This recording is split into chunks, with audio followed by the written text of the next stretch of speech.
they might not be producing enough energy to come onto the grid at that moment, but they are producing energy anytime they're spinning. Can you turn these off if you want? Yeah. I can remotely log into them. I can look at them, see what they're producing or what the temperatures are.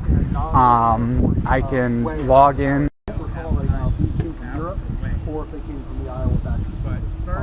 But yeah, we're building it now domestic. Came down Route 9.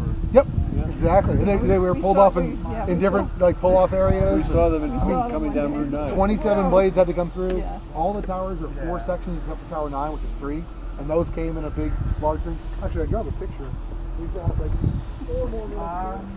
You still haven't got that thing right, have you? No, it won't go any tighter.